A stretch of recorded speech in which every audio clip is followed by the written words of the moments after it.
Inspirational Creatives, episode 212. Welcome to Inspirational Creatives. I'm your host, Rob Lawrence. Join me every Friday as I chat with successful artists, producers, and creative entrepreneurs who share powerful stories and strategies. They can help you to create the life that you want. Listen each week as these inspirational creatives show you how to take your creativity to the next level. You'll learn how to create a sustainable business that inspires others and gives you the financial freedom and lifestyle that you want. Thanks for listening. Make sure you sign up at inspirationalcreatives.com to get free exclusive bonus material. And now, on with the show. Rob here, and a very warm welcome to 30 Days of Daily Inspiration on the Inspirational Creatives podcast. Each day for the next 30 days, I'll be sharing with you an idea, a piece of inspiration, or a piece of wisdom that I feel will help you to add more creativity to your life and business. Today it's Wednesday and episode 211, and I want to share with you some ideas today about choosing to be happy. Yes, I'm suggesting that happiness is a choice. As a collector of quotes, I find these mindful sound bites, if you like, not only inspirational, yet they often help me to see the world in a different way, which is why I'd like to share some with you today. Now, you may or may not have heard of Mathieu Ricard, who is a writer and Buddhist monk, and some say he's one of the happiest folks alive. He once said, "Happiness is a state of inner fulfillment, not the gratification of inexhaustible desires for outward things." Which suggests to me that happiness comes from the inside out, not the outside in, and suggests to me that happiness is an inside game. How about this quote?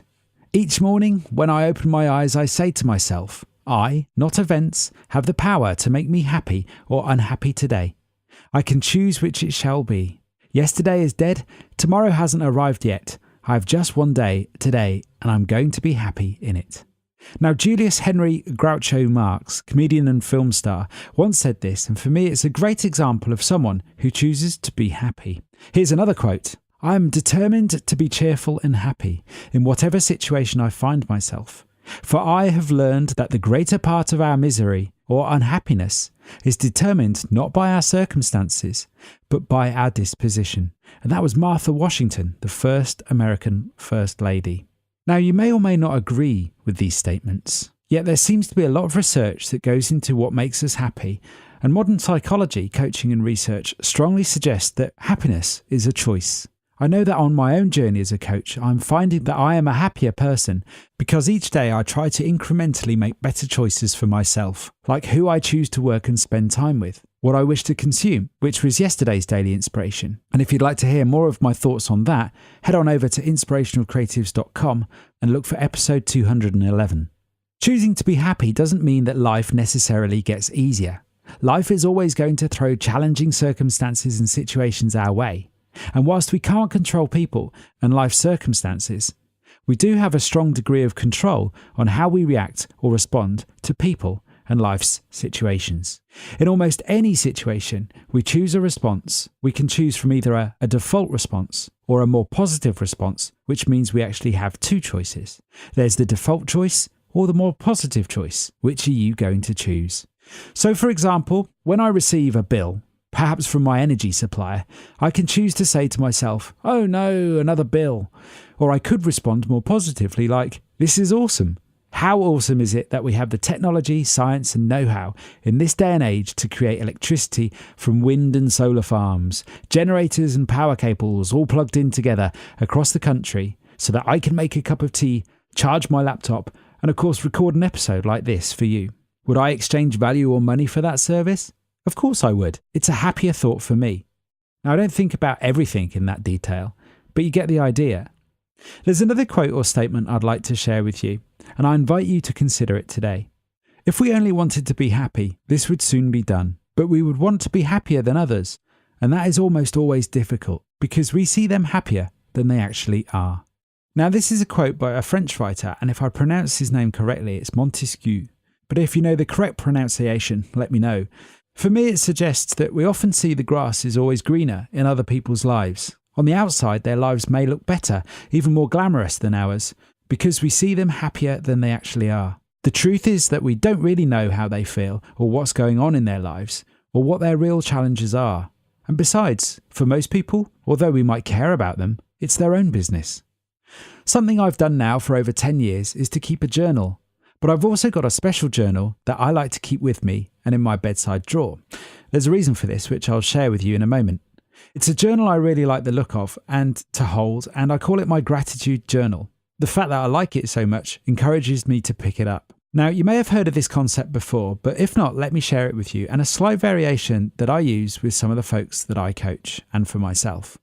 One idea for a gratitude journal is to write down the things you are grateful for today, or even right now. I find this exercise alone powerful, particularly if I'm not in a good mood or if life has thrown some situation at me where I feel less than positive. Perhaps when I feel disappointed about something or I've heard some bad news, for example. Something I've been doing now for a number of years, and I've seen powerful results with those that I've worked with and for myself, is writing in the gratitude journal both morning and night, hence the bedside drawer. It's the first thing I do in the morning, if I can, and it's the last thing I write in at night. The result? All of my clients that have tried this claim to feel much happier, and I can vouch for this too. I often find it takes less than a few minutes and you can write anything in it, but it's a really positive way to start and end your day. You could be grateful for anything in it, like your dishwasher, or the painting your kids made, or the food that you ate earlier that evening, or even the fact that the light switched on when you flipped the switch. This isn't just about positive thinking, this is about positive feeling, what it feels like to be happy. So take a moment now to think of something that makes you happy. If you spend a few moments just focusing on something that makes you happy, you might notice that your mood lifts and you feel happier. For me, gratitude journaling and choosing to be happy, that is, choosing a more positive response to almost any situation in life, is one path towards happiness. You can further elevate your happiness by incrementally improving all of the 5 pillars that form your life conditions around you by consuming wisely, as discussed in yesterday's episode 211. Before I leave you today, I'd like to share with you this quote from almost 1900 years ago from Roman emperor and philosopher Marcus Aurelius, who allegedly said, "Very little is needed to make a happy life. It is all within yourself, in your way of thinking." Good luck choosing to lead a happier life today. I'd love to know what makes you happy, so send me an email at rob@inspirationalcreatives.com, and I look forward to catching up with you again tomorrow for another day of daily inspiration. Thanks for listening. Nothing beats the stories and advice of an expert to help you raise your creative game.